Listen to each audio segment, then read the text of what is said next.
मार्च 2024 चा क्वेश्चन पाहूया. हा 4 मार्काचा क्वेश्चन आहे. क्वेश्चन काय आहे? A tank can be filled up by 2 taps in 6 hours. The smaller tap alone takes 5 hours more than the bigger tap alone. Find the time required by each tap to fill the tank. आता आपल्याला ह्या question वरनं काय समजतंय? ते एकतर आपल्याकडे tank आहे, ठीक आहे, नंतर स्मॉलर टॅप आहे आणि नंतर बिगर टॅप आहे. ह्या तीन गोष्टी तर आपल्याला त्या क्वेश्चन वरनं समजल्या. टँक आहे, स्मॉलर टॅप आहे, बिगर टॅप आहे. आता हे डायग्राम पहा. आता आपल्याकडे काय दिलेलं आहे? आपल्याला टँक दिलेला आहे. इथं जो आहे हा टँक आहे. हा बिग टॅप आहे, बिगर टॅप आहे आणि हा काय स्मॉलर टॅप आहे. आणि हा काय करतोय? ह्या दोन्ही टॅप काय करतात? हा पूर्ण टँक भरतात. आता इथं जर तुम्ही चेक केलं, कंडिशन काय दिलेली आहे? Tank can be filled by 2 taps in 6 hours. म्हणजे थोडक्यात आपल्याला काय दिलेलं आहे? ह्या दोन्ही टॅपला, बिग टॅप आणि स्मॉल टॅपला हा पूर्ण टँक भरण्यासाठी किती वेळ लागतो?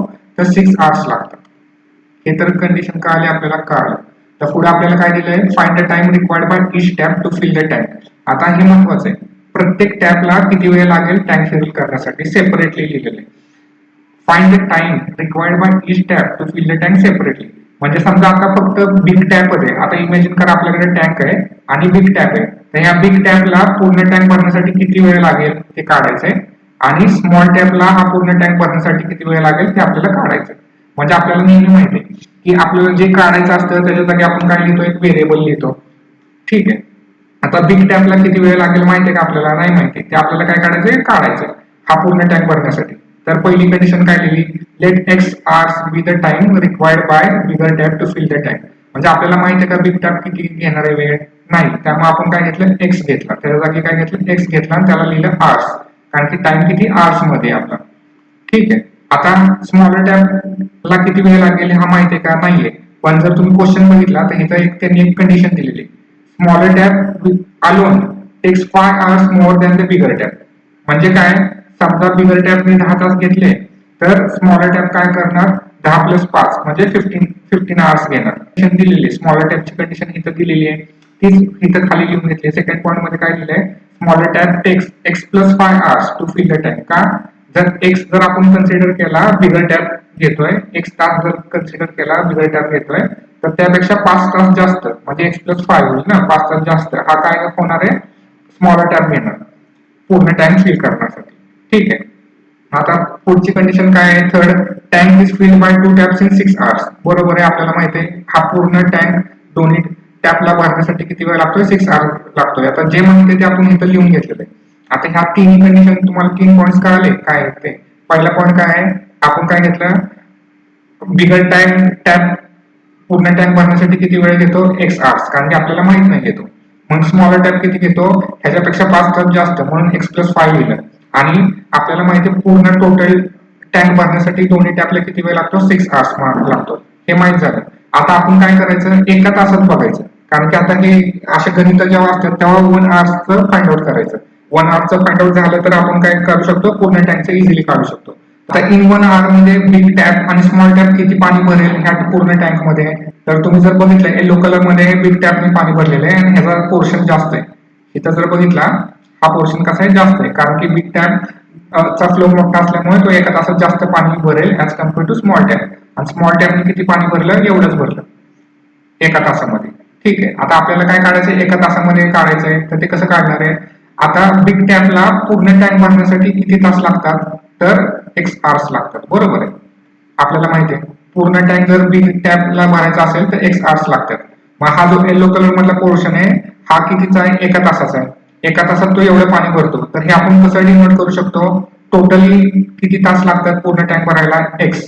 आणि एका तासात त्यांनी किती पाणी भरलं हा येलो कलरचं? मग आपण काय करतो? 1/x. म्हणजे हा पोर्शन कशाने डिनोट करतो? 1/x ने डिनोट करतो. ते लिहिलं. आता प्लस, आता हा स्मॉलचं बघूया. आता स्मॉलला पूर्ण टँक भरण्यासाठी किती तास लागतात? तर x + 5. आपल्याला माहिती आहे जर मोठ्या टॅपला x लागत असतील तर छोट्या टॅपला काय लागतात? त्यापेक्षा 5 तास जास्त लागतात, म्हणजे 5 hours जास्त लागतात. त्यामुळे काय होईल? x + 5 होईल. आणि हा जो स्मॉल पोर्शन आहे हा काय आहे?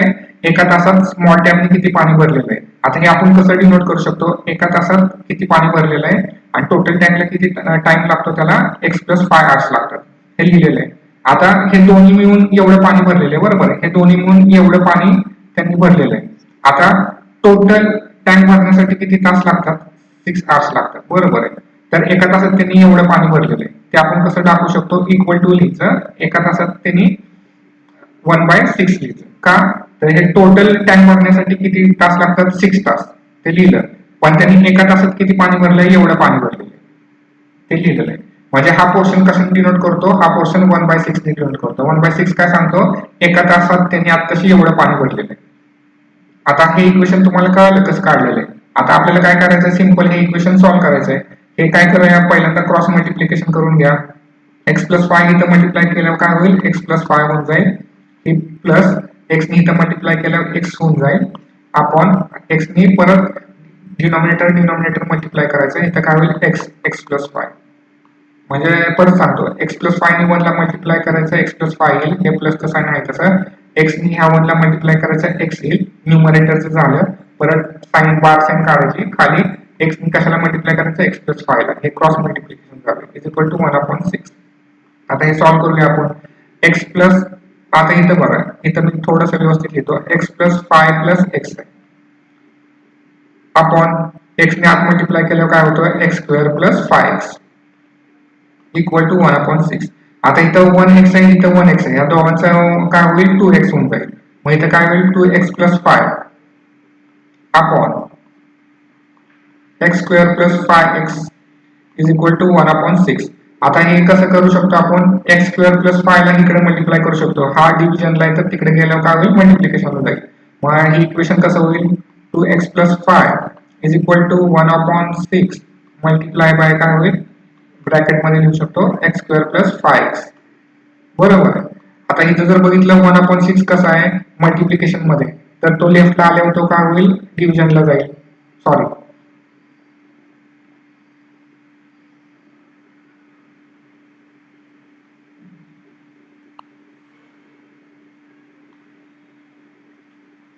तर x² + 5x तिकडे गेल्यावर काय होईल, मल्टिप्लिकेशन मध्ये होईल. मग हे आपण कसं लिहू शकतो, 2x + 5 is equal to 1/6 into, इथं आता परत काय लिहिणार आहे आपण, x² + 5x, बरोबर आहे. आता हे आपण सॉल्व्ह करूया पुढे, इथं काय येईल, 2x + 5 इज इक्वल टू, आता x² + 5x इंटू 1 केल्यानंतर इथं काय येईल, x² + 5x अपॉन 6. आता जर तुम्ही नीट चेक केलं तर हे डिव्हिजनला आहे, 6 कसा डिव्हिजनला आहे, तर लेफ्ट हँड साइडला आणल्यानंतर तो काय होईल, मल्टिप्लिकेशनला होईल. म्हणजे 6 ब्रॅकेटमध्ये काय लिहणार, 2x + 5 is equal to x² + 5x. आता हे सॉल्व्ह करूया, 6 ने आत मल्टिप्लाय केल्यावर काय होईल, 12x + 6 5 30 इक्वल टू, इथं काय होईल, x² + 5x होऊन जाईल. आता हे थोडंसं मी रिअरेंज करतो, म्हणजे ही लेफ्ट साइड हा इथं लिहितो, म्हणजे आपल्याला जरा सोपं जाईल. x² + 5x आहे इक्वल टू काय आहे, 12x + 30. ठीक आहे. आता आपण काय करू शकतो, 12x ला इकडं घेतल्यानंतर काय होईल, -12x होईल. मग इथं ते लिहूया, x² + 5x 12x ला इक्वल टूच्या इकडे घेतल्यानंतर काय होईल, -12x इक्वल टू 30. आता हे सॉल्व्ह करूया, x² आता इथं जर तुम्ही बघितलं, इथं जर बघितलं 5x - 12x आहे. आता 5x - 12x केल्यानंतर आपल्याला किती भेटतं, 12 मधून 5 गेल्यानंतर आपल्याला किती भेटेल, 7 भेटेल. आपण ह्या दोघांमध्ये साइन कुठली कशाची मोठी आहे, मायनसची साइन मोठी आहे, बरोबर आहे.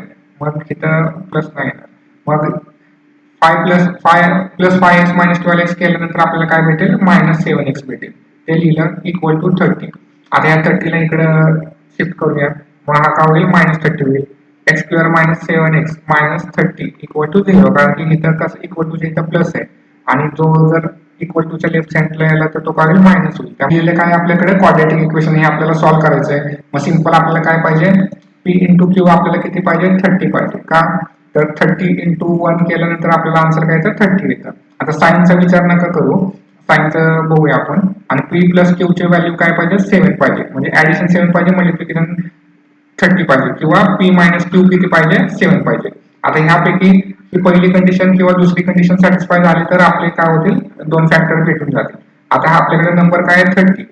तर 2 च्या टेबलमध्ये 30 येतो का, येतो. 2 × 15 केल्यानंतर आपल्याला 30 भेटतो. आता या दोघांचं मल्टिप्लिकेशन तर 30 येत आहे, पण ऍडिशन 7 येते का, नाही येत. ह्यांच्या दोघांना ऍड केलं तर आपल्याला काय भेटतं, 17 भेटतंय, बरोबर आहे. आणि सबस्ट्रॅक्शन केल्यानंतर आपल्याला काय भेटतं, 13 भेटतं. म्हणजे सेकंड कंडिशन सॅटिस्फाय नाही होत.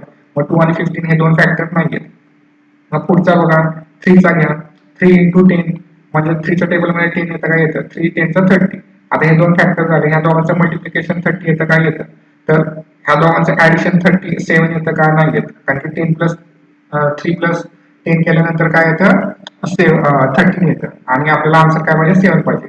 पण 10 मायनस 3 केल्यानंतर आता काय पण लिहू शकतो आपण, असं काय नाही, साइन कडे लक्ष नका देऊ. 3 मायनस 10 केल्यानंतर आपल्याला 7 येतं काय येतं, म्हणजे -7 येतं, पण त्या साइन कडे लक्ष नका देऊ. ओके, म्हणजे ही कंडिशन सॅटिस्फाय होती. म्हणजे थोडक्यात फर्स्ट आणि सेकंड कंडिशन हे दोन फॅक्टर्स सॅटिस्फाय करतात 3 आणि 10. त्यामुळे आपण काय करू शकतो, आपले जे फॅक्टर्स आहेत ते काय आहेत 3 आणि 10 आहेत. आता ते आपल्याला माहिती आहे, मी तुम्हाला मेथड सांगितली ती कशी लिहायची, x मोठा नंबर आधी लिहायचा 10, परत लिहायचा x छोटा नंबर नंतर लिहायचा 3 इक्वल टू 0. आता ह्या दोघांमध्ये कोणती साइन येईल ते कसं ठरवायचं असतं, ते आपण ठरवायचं असतं की कोएफिशियंटची साइन बघायची, कोएफिशियंटची साइन कुठली मायनस आहे, त्यामुळे ह्या दोघांमध्ये कुठली प्लस मायनस साइन येईल, एक इथं प्लस मायनस येईल. आता हे कसं ठरवायचं, कोणाला प्लस द्यायची कोणाला मायनस द्यायची, तर मिडल टर्म बघायची, मिडल टर्मची साइन कुठली आहे मायनस आहे. आता मिडल टर्मची साइन मायनस असल्यामुळे मोठा नंबर ह्यातला कुठला आहे 10, तर 10 ला मायनस साइन द्यायची आणि राहिलेला 3 ला प्लस साइन द्यायची. ठीक आहे, ही जी साइन असते ती मोठ्या नंबरला द्यायची असते, ती आपण दिली. आता हे दोन्ही इक्वेट करूया, हे दोन्ही आपण इक्वेट कशाला करूया, 0 ला इक्वेट करूया. ठीक आहे, x मायनस 10 इक्वल टू 0 और x प्लस 3 इक्वल टू 0. आता हे सॉल्व करूया, x ची व्हॅल्यू किती येईल तर 10, -10 तिकडे गेल्यावर प्लस होऊन जाईल, और इथं x ची व्हॅल्यू किती येईल -3. आता x म्हणजे काय, आपल्याला वेळ किती लागला टँक भरण्यासाठी. आता x म्हणजे आपण काय घेतलेलं आहे, म्हणजे बिगर टॅप ला किती वेळ लागला टँक भरण्यासाठी. तर निगेटिव्ह आपला आन्सर कधीच येऊ नाही शकत, त्यामुळं कारण की टाइम कधी निगेटिव्ह नसतो. x is equal to -3 is not acceptable असं लिहायचं आपण, acceptable. मग x is equal to 10 म्हणजे काय, बिगर tap require 10 hours to fill the tank, बरोबर. आता बिगर टॅपला 10 hours लागले तर आपला फॉर्म्युला काय होता, जर आपण पहिलं इक्वेशन बघितलं, इथं जर आपण बघितलं तर x म्हणजे काय होता, बिगर टॅपला वेळ लागणार आणि स्मॉलर टॅपला किती लागतो x प्लस 5, म्हणजे फक्त आपल्याला काय करायचंय, जे आपला आन्सर आलाय त्यात 5 ऍड करायचं. मग स्मॉलर टॅप साठी काय येईल, स्मॉलर टॅपला काय येईल x प्लस 5, म्हणजेच काय 10 प्लस 5 किती येतं 15, म्हणजे स्मॉलर टॅपला किती वेळ लागला 15 लागला. हे तर बरोबर आहे, बिगर टॅपला कमी वेळ लागला as compared to smaller tap. म्हणजे पूर्ण टँक भरण्यासाठी, आता इथे येऊया, हा पूर्ण टँक भरण्यासाठी आपल्या बिगर टॅपला किती वेळ लागला 10 hours आणि स्मॉलर टॅपला किती लागला 15 hours. ठीक आहे, म्हणजे आपण काय काढलेलं आहे, जे आपल्याला विचारलेलं आहे ते आपण काढलेलं आहे. Find the time required by each tap to fill the tank separately. हा होता मार्च 2024 चा क्वेश्चन. आय होप तुम्हाला समजला असेल. 2022 चा क्वेश्चन पाहूया. हा 4 मार्कचा क्वेश्चन आहे. क्वेश्चन काय आहे, a train travels 240 kilometre with uniform speed. If the speed of the train is increased by 12 km per hour, it takes 1 hour less to cover the same distance. Find the initial speed of the train. आता ज्यावेळेस आपल्याला ट्रेनचे questions येतात, म्हणजे time, distance, speed अशा गोष्टी असतात, तेव्हा हा फॉर्म्युला लक्षात ठेवा, speed is equal to distance upon time. हा फॉर्म्युला वापरून हा क्वेश्चन सोडवायचा. आता आपल्याला काय फाइंड करायचं आहे, find the initial speed of the train. बरोबर आहे, इनिशियल स्पीड फाइंड करायचं आहे. तर आपण याला काय करणार आहे, एका व्हेरिएबलने डिनोट करूया. आता इथे काय काढायचं, इनिशियल स्पीड काढायचं. तर आपण काय म्हणूया, S1 म्हणजे initial speed, be the initial speed of the train. आता S1 हा व्हेरिएबल आहे, हा यूज केलाय आपण काय इनिशियल स्पीड ऑफ द ट्रेनला डिनोट करण्यासाठी. आता पहिली कंडिशन काय दिलेली आहे, a train travels 240 kilometre with uniform speed. आता इथे काय दिलेलं आहे, समजा आपल्याकडे 2 पॉइंट्स आहेत. हा ए पॉइंट आहे, म्हणजे इथून आपली ट्रेन जर सुरुवात झाली आणि इथे येऊन ट्रेन आपली थांबली, ए पासून बी पर्यंत. आता हे डिस्टन्स किती दिलेलं आहे, 240 किलोमीटर आपल्याला दिलेलं आहे. ठीक आहे, हे डिस्टन्स आपल्याला किती दिलेलं आहे, 240 किलोमीटर पर आवर दिलेलं आहे. आता डिस्टन्स दिले म्हणजे काय, 240 किलोमीटर पर आवर म्हणजे काय डिस्टन्स, त्याला आपण म्हणूया d1. ठीक आहे, आता एवढे ए पासून बी पर्यंत यायला काहीतरी टाइम लागला असेल, किती टाइम मध्ये गेला, टाइम आपल्याला दिलेला नाहीये, आपण त्याला म्हणूया t1. टाइमला काय म्हणूया, टाइम म्हणजे t1. डिस्टन्स झाला आपला टाइम झाला आणि स्पीड, ह्याला स्पीड किती लागलं हे पण माहित नाही आपल्याला. बरोबर आहे, म्हणजे आता ए पासून बी पर्यंत गेलेलो, युनिफॉर्म स्पीड फक्त लिहिलेलं आहे इथे, पण एक्झॅक्टली किती दिलेलं नाहीये आपण. मग ते आपण ऑलरेडी डिफाईन केलेलं ते म्हणजे S1. ठीक आहे, तर दिलेलं आहे S1 बी इनिशियल स्पीड, म्हणजे S1 काय आहे आपलं इनिशियल स्पीड आहे. मग हे जे आहे S1 D1 आणि D1 हे आपण काय करू शकतो, या फॉर्म्युल्यामध्ये टाकू शकतो. आपला फॉर्म्युला कसा होईल, स्पीड म्हणजे काय, डिस्टन्स अपॉन टाइम, डिस्टन्स म्हणजे काय D1 आणि T1. आता आपलं D1 काय आहे, डिस्टन्स किती आहे 240 किलोमीटर आहे. मग आता ह्या फॉर्म्युल्यामध्ये टाकल्यानंतर काय होईल, S1 is equal to 240 kilometre म्हणजे 240 अपॉन T1. हे झालं पहिलं इक्वेशन. ठीक आहे, पहिलं इक्वेशन समजलं कसं काढलं. ठीक आहे, आता आपण काय बघूया, पुढचं इक्वेशन बघूया. आता इथे काय लिहिलंय, if the speed of the train is increase by 12 kilometre per hour, म्हणजे आता स्पीड काय केलं 12 किलोमीटर पर आवर ने वाढवली, तर it takes 1 hour less to cover the same distance. आता इथं सगळं दिलेलं आहे. आता स्पीड कितीने केलं, 12 ने इन्क्रीज केलं. आता पहिलं आपलं स्पीड किती होतं, आपलं स्पीड होतं S1. आता आपलं स्पीड काय झालंय, जे ओरिजिनल स्पीड होतं त्यात प्लस काय केलं 12 केलं, म्हणजे 12 ने स्पीड वाढलं, ते लिहिलं आपण. नंतर इट टेक्स 1 आवर लेस, आता इथं टाइम पण दिलाय की ते 1 तास कमी लागणार, कारण स्पीड वाढल्यामुळे आपल्याला काय लागणार आहे, कमी टाइम लागणार आहे. तर आपण काय करणार आहे, T1 आहे इथं, बरोबर आहे. आता स्पीड वाढवल्यानंतर काय झालं, स्पीड वाढवल्यामुळे काय झालेलं आहे, आपल्याला टोटल टाइम लागणारा हा कमी झालाय. 1 आवर लेस म्हणजे -1 आवर, -1 केला आपण, बरोबर आहे. लेस म्हणजे मायनस, आणि पुढे आपल्याला काय दिलेलं आहे, to cover the same distance, म्हणजे आपण डिस्टन्स किती तेवढंच कव्हर केलंय, 240 किलोमीटर कव्हर केलंय. म्हणजे थोडक्यात हा फॉर्म्युला कसा झाला, आपलं ओरिजिनल स्पीड होतं S1, आता आपण काय केलं 12 किलोमीटर वाढवलं पर आवर.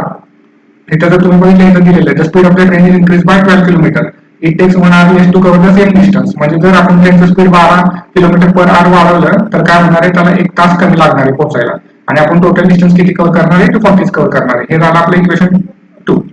हे कळलं, हेच इक्वेशन आहे. हे आपण कसं लिहिलं ते, S1 + 12 = 240 अपॉन T1 - 2. आता इथे S1 ची किंमत आपल्याला ऑलरेडी दिलेली आहे. तर आपण बघितलं S1 ची किंमत आपल्याला काय दिलेली आहे, 240 अपॉन T1, म्हणजे फ्रॉम इक्वेशन 1 आपण टाकू शकतो. मग इथं आपण काय लिहू शकतो, 240 अपॉन T1 + 12 = 240 अपॉन T1 - 1, बरोबर.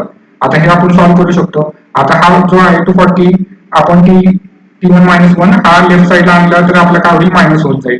मग इथं आपण काय लिहिणार आहे, 240 upon T1 minus 240 upon T1 - 1 plus 12 = 0. आता हे इक्वेशन आपल्याला आलेलं आहे.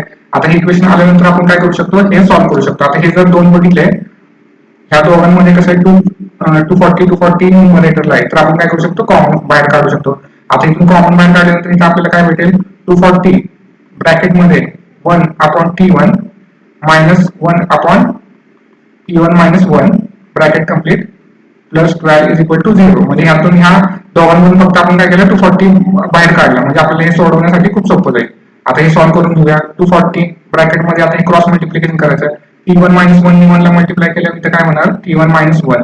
आता ही मायनसची साईन आहे तशी, T1 ह्याला 1 मल्टिप्लाय केल्यावर इथं काय होईल, T1 येईल, बरोबर आहे.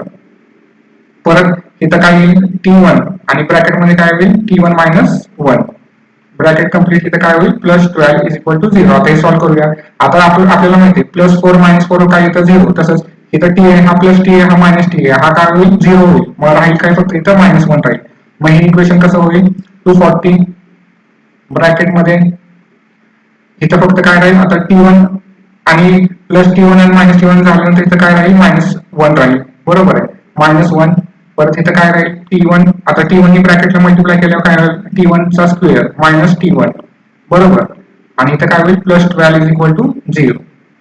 आता परत 240 ने आपण आत मल्टिप्लाय करूया. 240 ने आत मल्टिप्लाय केल्यानंतर इथं काय होईल, -240 upon T1 square T1 square बरोबर -T1 प्लस 12 = 0, बरोबर.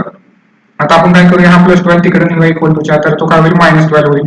मग इथं काय होईल, -240 upon T1 square upon T1 square T1 = -12. आता हे दोघांचा आन्सर बघितलं तर इथं पण मायनस आहे, ह्याला पण मायनस आहे. मग आपण ह्या पूर्ण इक्वेशनला मायनसने मल्टिप्लाय करू शकतो, म्हणजे इथं काय होईल, प्लस होऊन जाईल. इथं काय होईल, 240 अपॉन T1 स्क्वेअर T1 = 12. ठीक आहे. आता हा कसा आहे, डिव्हिजन मध्ये, T1 स्क्वेअर T1 कसा आहे, डिव्हिजन मध्ये, डिनॉमिनेटर मध्ये. तर इक्वल टूच्या त्या साईडला गेल्यानंतर, राईट हँड साईडला गेल्यानंतर काय होईल, तो मल्टिप्लिकेशन मध्ये जाईल. मग हे इक्वेशन कसं होईल, 240 = 12 ब्रॅकेटमध्ये काय होईल, T1 स्क्वेअर T1 ठीक आहे. आता हे परत आपण सॉल्व्ह करूया. 240 इक्वल टू T1 यात मल्टिप्लाय केल्यानंतर काय होईल 12T1 स्क्वेअर मायनस 12T1. आता हे परत आपण थोडंसं रिअरेंज करूया, म्हणजे व्यवस्थित लिहूया. आधी काय करूया 12T1 square minus 12T1 is equal to 240. बरोबर आहे. आता 240 इकडे राईट हँड साईडला, जर लेफ्ट हँड साईडला आणले तो काय होईल मायनस मध्ये जाईल, म्हणजे इथं काय होईल T1 square minus T1 minus 12T1. आता हा 240 राईट हँड साईडला लेफ्ट हँड साईडला आणल्यावर काय होईल मायनस 240 होईल. Minus 240 equal to 0. आता जर तुम्ही बघितलं इथं सगळीकडे 12 आहे, तर हा प्रत्येक आपण काय करू शकतो, हा 12 काढण्यासाठी प्रत्येक इक्वेशनला 12 ने डिवाइड करू शकतो. आता ह्या दोन्ही साईडला आपण 12 ने डिवाइड करू शकतो, म्हणजे काय होईल आपल्याला इथं T1 स्क्वेअर भेटेल. तर इथं काय लिहायचं डिवाइड. आता याला इक्वेशन 1 जर इथं आपल्याकडे आपण दिलेलं आहे, आपण इक्वेशन 1 इक्वेशन 2 दिलेलं आहे, तर आपण याला आता इक्वेशन 3 बोलूया. याला आपण काय बोलूया इक्वेशन 3. तर असं आता लिहायचं डिवाइड इक्वेशन 3 बाय 12. मग आता आपल्याला काय भेटेल, तर इथं लिहिताना काय लिहायचं 12 T1 स्क्वेअर मायनस 12 T1 ह्याच्या खाली डिवाइड करायचं, प्रत्येकाला 12 ने डिवाइड करायचं, मायनस 240 अपॉन 12 इक्वल टू 0.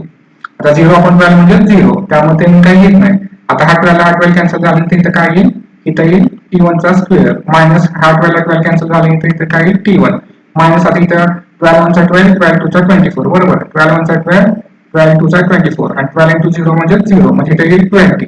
इथं आपल्याला काय येईल 20 इक्वल टू 0. ठीक आहे. आता आपल्याकडे काय आलं T1 square minus T1 is minus 20 is equal to 0. हे झालं क्वाड्रॅटिक इक्वेशन. आता आपल्याला काय करायचं, हे इक्वेशन सॉल्व्ह करायचं. आता हे इक्वेशन सॉल्व्ह करण्यासाठी आपल्याला काय पाहिजे, आता आपल्याला हे इक्वेशन कशावर कम्पेअर करायचं, जनरिक फॉर्मवर कम्पेअर करायचं. मग a ची व्हॅल्यू किती येईल 1, इथं 1 आहे ते लिहिलं. बरोबर, परत b ची व्हॅल्यू किती येईल, इथं मायनस T1 आहे, म्हणजे आता इथं आपण 1च लिहूया. आणि c ची व्हॅल्यू किती येईल 20. आता हे जे साइन आहे ते मी इथं लिहिलेलं नाहीये, त्यामुळे कन्फ्युज होऊ नका. आपण सिंपल काय लिहिलं, जे न्यूमरिक व्हॅल्यू आहे त्या लिहिलेल्या, साइनचा आता विचार नाही करायचा. a ची व्हॅल्यू 1 आहे, b ची व्हॅल्यू 1 आहे, c ची व्हॅल्यू 1 आहे. आपल्याला काय करायचं, दोन नंबर असे सोडायचे, त्यांची मल्टिप्लिकेशन किती आली पाहिजे AC म्हणजे 20, आणि त्यांची ऍडिशन किती आली पाहिजे p प्लस क्यू, तिथं किती आहे 1, किंवा p मायनस क्यू किती आलं पाहिजे 1 आलं पाहिजे. ठीक आहे. आता हे काय आलं, ही पहिली कंडिशन आहे आपली आणि ही दुसरी कंडिशन. आता इथे कसं आहे, छोटा नंबर आहे 20, त्यामुळे आपण काय करू शकतो, डायरेक्ट फॉर्म्युला वापरून हे करू शकतो, डायरेक्ट काय करू शकतो, फॅक्टरायझेशन करू शकतो. कसं आहे ते मी तुम्हाला दाखवतो. आपल्याला काय हवं आहे 20 हवं आहे. बरोबर आहे. तर 2 च्या टेबलमध्ये 20 येतं, काय येतं 2 कितीचा 2 10 चा 20, 2 10 चा 20, मल्टिप्लिकेशनचा 20 येतंय, पण आपल्याला 1 भेटेल का, p प्लस क्यू. आता हा p समजा 2 म्हणजे काय p आणि 10 म्हणजे काय q, त्या दोघांचं ऍडिशन केल्यानंतर आपल्याला किती भेटेल 12 भेटेल, पण आपल्याला किती पाहिजे 1, हे नाही सॅटिस्फाय होत. परत p मायनस क्यू करा, म्हणजे 10 मायनस 2 केल्यानंतर किती भेटते 8 भेटते, म्हणजे ह्या दोन्ही पण कंडिशन सॅटिस्फाय नाही होत, त्यामुळे आपण 2 आणि 10 ला घेऊ नाही शकत. मग 3 च्या टेबलमध्ये 20 येईल का, नाही. 4 च्या टेबलमध्ये 20 येईल का बघायचं, घेतोय 4 इंटू काय करायचं 5 करायचं, 4 इंटू 5 चा ह्या दोघांचं मल्टिप्लिकेशन केलं तर 20 येतं, म्हणजे ही कंडिशन सॅटिस्फाय होते. परत p plus q is equal to 1 आहे, म्हणजे काय ह्या दोघांचं ऍडिशन करा, ऍडिशन केल्यानंतर किती येत नाही, पण आपल्याला 1 पाहिजे, हे नाही होते. पण अजून एक ऑप्शन आपल्याला काय p मायनस क्यू करा, म्हणजे आपण मोठ्या नंबर पासून छोट्या नंबर मायनस करू शकतो, म्हणजे आपल्याला आन्सर पॉझिटिव्ह येईल. 5 मायनस 4 केल्यानंतर आपल्याला काय भेटतं 1 भेटतं, आपल्याला किती पाहिजे 1 पाहिजे. बरोबर आहे, 1 येत आहे. आता तुम्ही p काय पण घेऊ शकता. ठीक आहे. आपल्याला काय भेटलं 5 मायनस 4 भेटलं, 5 मायनस 4 केल्यानंतर आपल्याला काय भेटलं 1 भेटते, 1 भेटते, म्हणजे ह्या दोघांपैकी एक तरी सॅटिस्फाय झाली पाहिजे. म्हणजे 5 आणि 4 जर आपण नंबर्स घेतले तर त्यांचं मल्टिप्लिकेशन 20 येतं, आणि त्यांचं जर सबस्ट्रॅक्शन केलं तर काय येतं 1 येतं. आपल्याला तेच पाहिजे, म्हणजे आपल्याला दोन नंबर कुठले भेटले 5 आणि 4 भेटले. ठीक आहे. तर इथं मी लिहून घेतो 5 आणि 4, आणि आपलं जे इक्वेशन होतं, आपलं इक्वेशन इथं काय लिहिलेलं आहे, इथं मी परत लिहितो T1 square minus T1 minus 20 equal to 0. आता हे सॉल्व्ह करूया. आता आपण काय करायचं, सिंपल T1 घ्यायचं.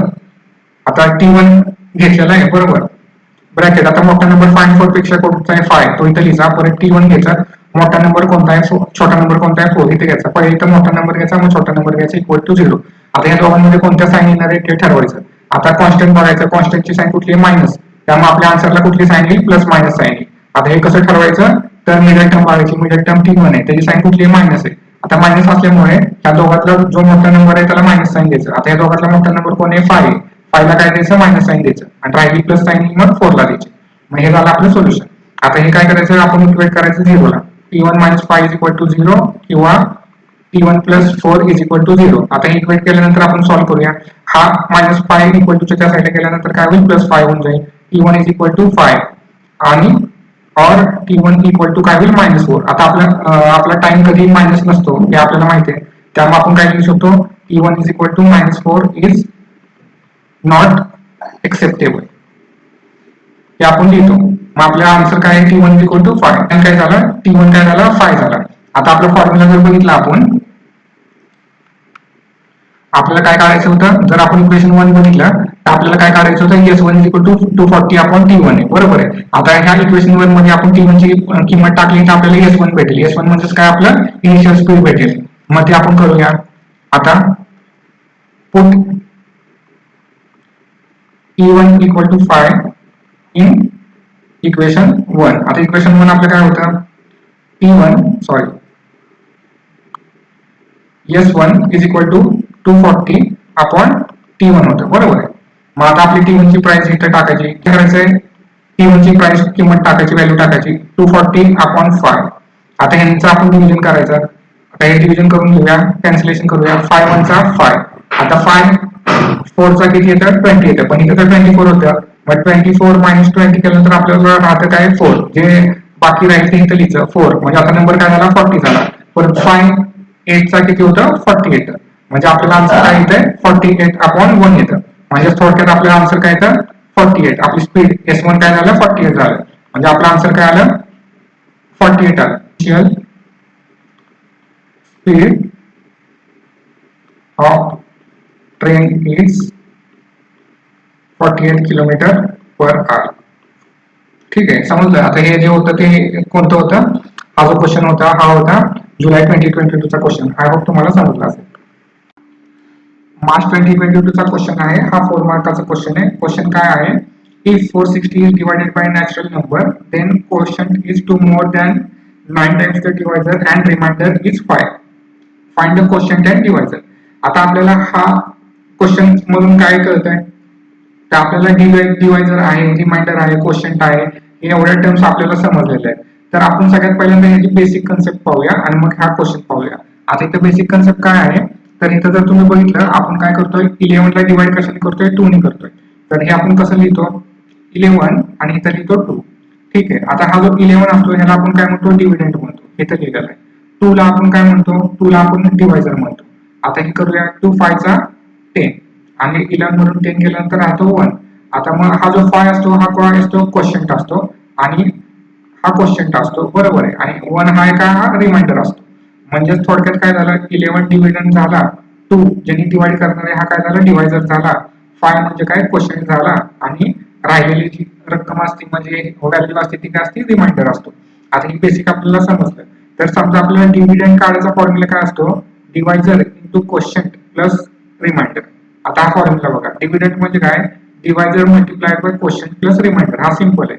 तर आता आपल्या केसमध्ये कसं होईल? डिवायझर काय आहे? 2, क्वोशंट काय आहे? 5, रिमाइंडर काय आहे? 1. मग 2 × 5 केल्यानंतर 10 होतं. 10 + 1 म्हणजे 11 येतं. म्हणजे आपला डिव्हिडंड किती आहे? 11. डिव्हिडंड म्हणजे असा नंबर ज्याला आपण डिवाइड करणार आहे, बरोबर. म्हणजे हा झाला आपला फॉर्म्युला. आता हा फॉर्म्युला लक्षात ठेवा, हाच आपण वर वापरणार आहे. आता इथं आपल्याला काय दिलेलं आहे? लक्षात घ्या. If 460 is divided by natural number. आता हा काय? 460 काय केलंय? डिवाइड केलं नॅचरल नंबर. आता इथं जसं 11 ला आपण काय केलेलं आहे? डिवाइड केलेलं आहे. त्यामुळे 11 ला काय म्हणतो? डिव्हिडंड म्हणतो. तसंच 460 ला काय करतोय? आपण डिवाइड करतोय नॅचरल नंबर. नॅचरल नंबर म्हणजे कसले? 1 2 3 4 असे, त्याला आपण म्हणतो नॅचरल नंबर. 0 सोडून 1 2 3 4 च्या पुढचे. आता 460 ला आपण डिवाइड कशाने करतोय? नॅचरल नंबरने. तर 460 काय झाला? डिव्हिडंड झाला. ज्या नंबरला आपण डिवाइड करतो त्याला काय म्हणतो? डिव्हिडंड म्हणतो. म्हणजे थोडक्यात आपल्याला डिव्हिडंड काय दिलेला आहे? डिव्हिडंड दिलेला आहे 460. ठीक आहे, ते लिहून घेतलं. आता पुढचं पाहूया. इथं काय दिलेलं आहे? Then quotient is 2 more than 9 times the divisor and remainder is 5. आता इथं क्वोशंट दिलेला आहे म्हणजे क्वोशंटची कंडिशन दिलेली आहे. आता हे नंतर बघूया आपण. इथं आता आपल्याला काय फाइंड करायचं आहे? Find the quotient and divisor. आता इथं जर बघितलं तुम्ही वरती क्वोशंट तर आपल्याला एक कंडिशन दिलेली आहे, पण डिवायझरची कुठंच कंडिशन दिलेली नाहीये. तर आपल्याला फाइंड काय करायचं आहे, डिवायझर. म्हणजे आपण व्हेरिएबल कशासाठी घेऊ शकतो, डिवायझर साठी घेऊ शकतो. कारण की क्वेश्चन साठी व्हेरिएबल घ्यायची गरज नाही, कारण की ती कंडिशन आपल्याला दिलेली आहे. मग आपल्याला राहिलं काय, डिवायझर. डिवायझरची कंडिशन दिलेली नाहीये, त्यामुळे आपण काय करूया, डिवायझर साठी एखादं व्हेरिएबल घेऊया, म्हणजे ते लिहिणं आपल्याला सोपं जाईल. मग आपण काय म्हणूया, let x be the divisor. ठीक आहे. आता एक्स म्हणजे काय झाला, हा डिवायझर झाला. आता मग पुढं आपण आता क्वेश्चन म्हणजे काय ते बघूया, कारण की क्वेश्चनची कंडिशन काय दिलेली आहे ती वाचूया. आता क्वेश्चन काय दिलेला आहे, आता आपण काय घेतलं, डिवायझर म्हणजे काय घेतला, एक्स घेतला, बरोबर आहे. डिवायझर काय घेतला आपण, एक्स घेतला. आता क्वेश्चन काय आहे, question is 2 more than 9 times the divisor. आता डिवायझर काय आहे आपला, एक्स. 9 टाइम्स म्हणजे काय, 9x, बरोबर. आणि तर मोर दॅन म्हणजे काय, प्लस, म्हणजे 9x प्लस 2. आता हे रीड करताना उलट वाचायचं. क्वेश्चन इज म्हणजे काय, इक्वल टू. क्वेश्चन इज म्हणजे काय, क्वेश्चन इक्वल टू. आता हे रीड करताना कसं उलट करायचं, 9x म्हणजे 9 टाइम्स डिवायझर म्हणजे काय, 9x, मोर दॅन म्हणजे प्लस, आणि 2 म्हणजे आपला क्वेश्चन काय येईल, 9x प्लस 2 येईल. मग इथं लिहिताना काय लिहायचं, क्वेश्चन काय आहे, 9x म्हणजे 9 टाइम x प्लस 2 म्हणजे मोर दॅन 2 मोर दॅन लिहिलंय, बरोबर आहे. 2 more than 9 times the divisor म्हणजेच काय, प्लस 2. आपला डिवायझर जर 9x असला तर त्याच्यामध्ये आपल्याला काय करायचं, फक्त प्लस 2 करायचं. आणि रिमाइंडर आपल्याला काय दिलेला आहे, 5 दिलेला आहे. ठीक आहे. आता तो आपण इथं लिहून, क्वेश्चन तर आपल्याला कळाला. आता रिमाइंडर काय आहे, रिमाइंडर आपल्याला काय दिलेलं आहे, 5 दिलेलं आहे. आता आपल्या सगळ्या व्हॅल्यूज आहेत. जर तुम्ही बघितलं, डिव्हिडंट आहे, डिवायझर आहे, क्वोशंट आहे, रिमाइंडर आहे. आता हे जे इक्वेशन आहे ह्याच्यामध्ये आपण टाकायचं. तर इथं लिहूया, ह्याला इक्वेशन 1 म्हणूया. ठीक आहे. आता ह्या इक्वेशन 1 मध्ये ह्या सगळ्या व्हॅल्यू टाकल्यानंतर आपलं काय होईल, इथं काय येईल, 460 येईल, इक्वल टू. डिवायझर काय आहे आपला, डिवायझर जर आपला बघितला तर आपला एक्स आहे, इंटू क्वोशंट काय आहे, क्वोशंट आहे 9x प्लस 2, आणि रिमाइंडर काय आहे, प्लस 5. आपण इक्वेशन मध्ये टाकल्यानंतर आपल्याला ही कंडिशन भेटली. आता ही सॉल्व्ह करूया. इथं 460 येईल, x ने आत मल्टिप्लाय केल्यावर काय होईल, 9x square plus 2x plus 5 येईल. ठीक आहे. आता 460 ला त्या साईडला नेल्यानंतर काय होईल, -460 होईल. तर इथं झिरोच राहील, equal to 9 square plus 2x plus 5 minus 460. आता हे सॉल्व्ह करूया. हा इथला 0 आहे तसाच, 9x स्क्वेअर प्लस 2x. आता प्लस 5 मायनस 460 म्हणजे काय होईल, -455 होईल, बरोबर आहे. आता हे थोडंसं आपण इक्वेशन परत व्यवस्थित लिहून घेऊया. आता हे इक्वेशन कसं लिहितो मी, 9x square plus 2x minus 455 equal to 0. आता हे काय झालं, क्वाड्रॅटिक इक्वेशन झालं. आता हे सॉल्व्ह करायचं आहे. आता हे आपण सॉल्व्ह कसं करू शकतो, आता इथं जर बघितलं तर 9 नंबर आहे, हा काढायचा म्हणजे काय करायला लागेल, सगळ्यांना 9 ने डिवाइड करावं लागेल. आता सगळ्यांना 9 ने डिवाइड होत नाही, कारण की इथं 2 आहे, प्रॉपर डिव्हिजन होणार नाही, त्यामुळे ते करून आपल्याला फायदा नाही. तर एकतर तुम्ही तर हा युजिंग फॉर्म्युला सोडवू शकता, किंवा आपण फॅक्टरायझेशन मेथड वापरू शकतो. आता फॉर्म्युला वापरायचा किंवा फॅक्टरायझेशन वापरायचं, जे तुम्हाला सोपं वाटेल ते तुम्ही यूज करू शकता. आता इथं आपण काय करूया, फॅक्टरायझेशन मेथडने हा सॉल्व्ह करूया. आता इथं जेव्हा अशी कंडिशन येते, 9x चा वर जो कोएफिशियंट येतो, तर सगळ्यात पहिल्यांदा काय करायचं, त्याला सिम्प्लिफाय करायचं. काय करायचं, त्या 9 ला 45 वर मल्टिप्लाय करायचं. आता 9 ला जेव्हा 45 वर मल्टिप्लाय करतो, तेव्हा आपल्याला आन्सर किती येतं ते आपण बघूया. आता 455 ला वर मल्टिप्लाय करायचं 9 ला, तर आपल्याला आन्सर किती येतं ते आपण लिहूया. मग इथं काय लिहिणार आपण, x square plus 2x minus, आता 9 ला 455 वर मल्टिप्लाय केल्यानंतर आपल्याला काय भेटतं, 4095 भेटेल, इक्वल टू 0. आता हे झाल्यानंतर आपण आता ह्याला आपण सिंपल सॉल्व्ह करू शकतो. आता ह्याला कसं सॉल्व्ह करू शकतो, तर इथं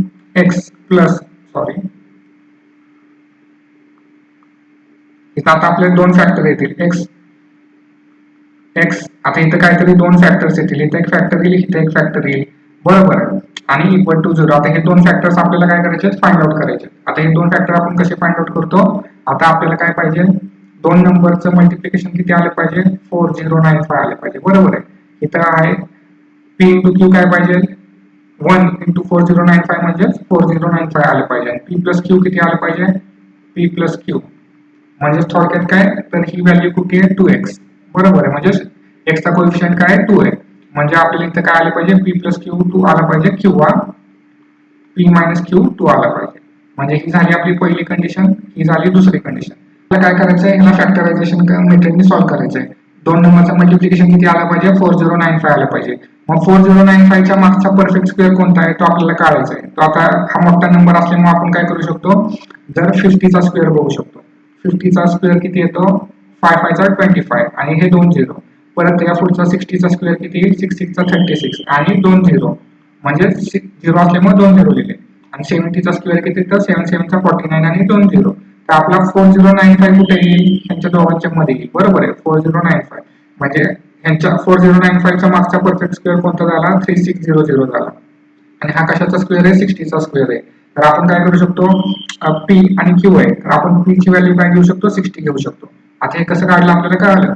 आता पी ची व्हॅल्यू 60 घेतली तर क्यू ची व्हॅल्यू कशी घेऊ शकतो, पी व्हॅल्यू 60 झाली. आता क्यू ची व्हॅल्यू कशी काढायची, मग काय करायचं आपल्याला, पी मधून पी मायनस काय करायचं, बी करायचं. आता पी काय आहे, 60 आहे, मायनस बी म्हणजे बी ची व्हॅल्यू आपली किती आहे, बी ची व्हॅल्यू आहे तर 2. मग आपण काय करायचं, 60 मायनस 2 केल्यानंतर आपल्याला किती येतं, 58 येतं. म्हणजे थोडक्यात आपण क्यू काय घेऊ शकतो, क्यू घेऊ शकतो 58. मग आता हे दोन व्हॅल्यू आपल्याला भेटल्या. आता इथं जर बघितलं तर 60 आणि 58 ह्या दोन व्हॅल्यू आहेत. आता ह्या दोघांचं मल्टिप्लिकेशन किती आलं पाहिजे, ह्या दोघांचं मल्टिप्लिकेशन आलं पाहिजे 4095. बरोबर आहे, ह्या दोघांचं मल्टिप्लिकेशन आपल्याला किती पाहिजे, 4095. आता हे सगळं करण्याची गरज नाही. पहिल्यांदा काय करायचं, हा युनिट प्लेसचा नंबर आणि हा युनिट प्लेसचा नंबरचं मल्टिप्लिकेशन करायचं. आता 8 × 0 किती येतं, 0 येतं. बरोबर आहे. मग आता आपला आन्सरच्या इथं काय एंडला 5, पण इथं आपल्याला येतं 0. म्हणजे याचा अर्थ हे जे आहेत दोन नंबर हे आपल्याला आपला आन्सर नाही. मग आता पुढचे नंबर काढायचे. पुढचे नंबर कसे काढायचे, क्यूचा आपल्याला सिंपल माहिती आहे, क्यू प्लस 1 काढायचा सिंपल. 58 प्लस 1 केल्यानंतर आपल्याला काय भेटतं, 59 भेटतं. आणि पीचा फॉर्म्युला कसा आहे, पीचा फॉर्म्युला आता पुढचा नंबर कसा लिहायचा असतो, जर पी ची व्हॅल्यू क्यू पेक्षा मोठी असेल तर आपण काय करतो, पी प्लस 1 करतो. आणि जर लहान असेल तर आपण काय करतो, पी मायनस 1 करतो. ठीक आहे. आता ही कशी आहे, पी ची व्हॅल्यू 60 आहे आणि क्यू ची व्हॅल्यू 58 आहे. मग आपल्याला काय करायचं, पुढचा नंबर लिहायचा. आता पुढचा नंबर आपल्याला काय भेटेल, 61. म्हणजे हा फक्त प्लस 1 करायचा का, तर पी ची व्हॅल्यू मोठी आहे त्यामुळे. ठीक आहे. आता मोठी आहे त्यामुळे आपण काय केलं, प्लस 1 केलं आणि इथं 59 आलं. आता परत इथं 1 आहे, इथं 9 आहे, तर आपल्याला काय भेटतंय, 9 भेटतंय. आणि इथं काय 5 आहे, तर हे पण नाही घेऊ शकत. 61 आणि 59 पण नाही घेऊ शकत. मग 59 मध्ये 1 ऍड करा, 60 होईल. 61 मध्ये 1 ऍड केला किती होईल, 62 होईल. आता 2 आणि 0, इथं 0 आहे, इथं 2 आहे, पण आपल्याला काय भेटतो, 0. पण आपल्याला पाहिजे 5, हे पण नाही होऊ शकत. मग आता पुढचा नंबर बघूया. इथं काय होईल, 63. इथं काय होईल, 61. आता या दोघांचं मल्टिप्लिकेशन करा. 3 इथं 3 आहे, इथं 1 आहे, आपल्याला काय भेटेल, 3. पण इथं पाहिजे 5, तर हा पण नाही होऊ शकत. म्हणजे हे सगळे नाही होऊ शकत. म्हणजे आपल्या यांचं मल्टिप्लिकेशन 4095 नाही आहेत. मग आता हा पुढे घ्या, हा 64 आणि हा 62. आता 4 2 जा 8, म्हणजे हा आणि हा फक्त मल्टिप्लाय करायचा, जास्त डीप कॅल्क्युलेशन नाही करायचं. हा 8 येतो आणि हा काय 5 आहे, हे पण नाही होऊ शकत कारण की हा 8 येतोय. आता पुढचा नंबर काय, 65. ह्याच्यामध्ये 1 ऍड केल्यानंतर ह्याच्यामध्ये 1 ऍड केल्यानंतर 63. 65 आणि 63. आता इथं जर बघितलं 5, इथं जर बघितलं 3, 5 3 घेतो 15. एंड कशाने होतो, 5 ने, आणि इथं 5 आहे, म्हणजे हा नंबर येऊ शकतो. मग आपण काय करायचं, 65 एकदा मल्टिप्लिकेशन करून बघायचं, 65 आणि 63चं. 65 ला मल्टिप्लाय कशाने करायचं, 63 ने करायचं. ह्यांचं करून बघूया मल्टिप्लिकेशन. 5 3 चा किती, 15. इथं 5 कॅरी काय होईल, 1 जाईल. परत ह्या दोघांचं मल्टिप्लिकेशन करायचं. आता हे काय झालं, 15. 1 कॅरी आला, 5 इथं लिहिला. मग ह्या दोघांचं क्रॉस मल्टिप्लिकेशन करायचं. 6 5 चा किती, 30, प्लस 30 लिहिलं मी, प्लस 6 3 चा किती, 18. इथं एवढं लिहिलं 18. 30 प्लस 18 किती होतं, 30 प्लस 18 48, प्लस 1 49 होतं. मग 9 इथं येईल आणि 4 काय येईल, कॅरीला जाईल. मग आता या दोघांचं करायचं, 6 6 चा किती, 36. 36 प्लस 4 किती, 40. म्हणजे 4095 येते, काय येते, म्हणजे ह्या दोघांचं मल्टिप्लिकेशन किती येतं, 4095 येतं. आता आपल्याला पी आणि क्यू काय भेटलेलं आहे, 65 आणि 63 भेटलेलं आहे. आता ते चेक करूया. पी आणि क्यू आपला काय आहे, 65 आणि 63 आहे. तर आपल्याला माहिती आहे या दोघांचं मल्टिप्लिकेशन किती येतं, 4095 येतं. म्हणजे पहिली कंडिशन सॅटिस्फाय होती. पण या दोघांचे ऍडिशन किती येतं, 65 प्लस 63 केल्यानंतर काय येईल, 128 येईल. तर एक ही नाही सॅटिस्फाय होत. परत 65 मायनस 63 केल्यानंतर किती येतं, 2 येतं, म्हणजे ही सॅटिस्फाय होते. म्हणजे ह्या सेकंड कंडिशन मध्ये ही सॅटिस्फाय होते, म्हणजे ती तरी चालते. याचा अर्थ काय होतं, पी इंटू क्यू आणि पी मायनस क्यू काय येतं, सॅटिस्फाय होत आहे. म्हणजे 65 आणि 63 काय आला, आपला पी आणि क्यू च्या व्हॅल्यू झाल्या. आता ह्या पी आणि क्यू च्या व्हॅल्यू आपण काय करूया, आपल्या ह्या इक्वेशन मध्ये यूज करूया. P ची व्हॅल्यू किती आहे 65 आणि Q ची व्हॅल्यू किती आहे 63. आता इथे यूज करूया, सगळ्यात पहिल्यांदा मोठी व्हॅल्यू लिहूया, नंतर छोटी व्हॅल्यू लिहूया. आता या दोघांचं आपल्याला काय करायचं साइन लिहायचंय. आता इथं जर आपण बघितलं, इथं जर आपल्या बघितलं तर कोएफिशियंटला कोणती साइन आहे मायनस साइन आहे, बरोबर आहे. कॉन्स्टंटला कोणती साइन आहे मायनस साइन आहे, तर आपल्या आन्सरला प्लस मायनस साइन आहे. आता हे कसं ठरणार की कोणाला प्लस कोणाला मायनस येईल, तर मिडल टर्म बघायची. मिडल टर्मची साइन कुठली आहे प्लस. आता मिडल टर्मची साइन प्लस असल्यामुळे मोठ्या नंबरला प्लसची साइन येईल, छोट्या नंबरला मायनसची साइन येईल. तर मोठा नंबर काय 65, तर याला प्लसची साइन द्यायची, छोट्या नंबरला मायनसची साइन द्यायची. ठीक आहे, आता हे झालं आपलं आन्सर, हे झाले दोन फॅक्टर्स. पण आता जर आपण बघितलं वर, तर आपण एक ऍडजस्टमेंट केलेली. 9x² होता, बरोबर. 9 ला आपण काय केलं 455 वर मल्टिप्लाय केलं, तेव्हा आपल्याला हा नंबर आलेला. तर आता इथं परत काय करायचं, हा जो नंबर आहे ह्याला 9 ने डिवाइड करायचा दोघांना. ठीक आहे, हे कळालं, कारण की वर आपण 9 चे ऍडजस्टमेंट केलेली. आता हे इथं काय होईल, ह्या दोघांना जर इक्वेट केलं, सॉल्व्ह केलं, तर काय होईल 60x + 65 मायनस अपॉन 9 हे आहे तसंच ठेवायचं, कारण की ह्याची व्हॅल्यू निगेटिव्ह होणार आहे, बरोबर आहे. आणि इथं काय होईल x - 7 होईल. आता x - 7 कसं आलं इक्वल टू 0. आता 7 इथं काय खाली 9 63/9 आहे, तर आपल्याला माहिती आहे 9 1 चा 9, 9 7 चा 63 म्हणजे 7/1 म्हणजे 7, त्यामुळे इथं काय आलं 7 आलं. आता हे दोन्ही नंबर आपण काय करायचे इक्वल टू 0 करायचे. तर x + 65/9 इक्वल टू 0 किंवा x - 7 इज इक्वल टू 0. आता हे सॉल्व्ह केल्यानंतर काय भेटेल आपल्याला, x ची व्हॅल्यू काय भेटेल +65/9 ला तिकडे नेल्यानंतर काय भेटेल -65/9 भेटेल. किंवा इथं काय भेटेल x - 7 इज इक्वल टू 0 आहे, तर x इज इक्वल टू काय होईल 7 होईल. -7 ला तिकडे नेल्यावर +7 होईल. आता इथं जर बघितलं तर आपला डिवायझर कसा आहे, तर आपलं इक्वेशन जर आपण नीट बघितलं तर इथं आपल्याला दिलेलं आहे if 460 is divided by natural number. आपला डिवायझर कसा आहे नॅचरल नंबर आहे. पण आता इथं आन्सर कशात आलेलं आहे, इथं जर आन्सर बघितलं आपण तर निगेटिव्ह आन्सर आलेलं आहे. आता हे x ची व्हॅल्यू निगेटिव्ह आहे, ही एक्सेप्टेबल नाहीये, कारण की आपला डिवायझर कसा आहे नॅचरल नंबर म्हणजे 1 2 3 4 असा आहे. मग त्यामुळे आपण काय करणार आहे, इथं काय लिहायचं x is equal to -65/9 is unacceptable. आता हे झालं, मग आपला x ची व्हॅल्यू काय आली 7 आली, म्हणजे आपला डिवायझर काय आला, देअरफॉर डिवायझर इज 7. आता आपल्याला काय काय काढायचं होतं, आपल्याला क्वोशंट आणि डिवायझर काढायचा होता. आता क्वोशंटचा फॉर्म्युला काय होता, क्वोटियंट इज इक्वल टू 9x + 2. आता इथं वर जर तुम्ही बघितलं क्वोशंटचा फॉर्म्युला इथं आपण लिहिलेला आहे. क्वोशंट म्हणजे काय होता 9x + 2 होता, त्यामुळे आपण इथं आहे तसंच लिहिलेलं आहे. इथं काय लिहिलेलं आहे quotient is equal to 9x + 2. आता x ची व्हॅल्यू किती आहे 7 आहे, तर ह्यात टाकूया 9 × 7 + 2. मग 9 7 चा किती होतो 63 + 2 म्हणजे काय येईल 65. म्हणजे आपलं क्वोशंट काय येईल 65 येईल. क्वोशंटची व्हॅल्यू किती येईल 65 आणि आपल्या डिवायझरची व्हॅल्यू काय आलेली 7 आलेली. तर हे झालं आपलं आन्सर. आपल्याला डिवायझर आणि क्वोशंट काढायचे होते आणि हे दोन्ही आपण काय काढलेले, डिवायझर आणि क्वोशंट काढलेले. ठीक आहे, क्वोशंट आणि डिवायझर आपण काढलेले. हा कुठला क्वेश्चन होता, मार्च 2022 चा क्वेश्चन होता. थँक्यू.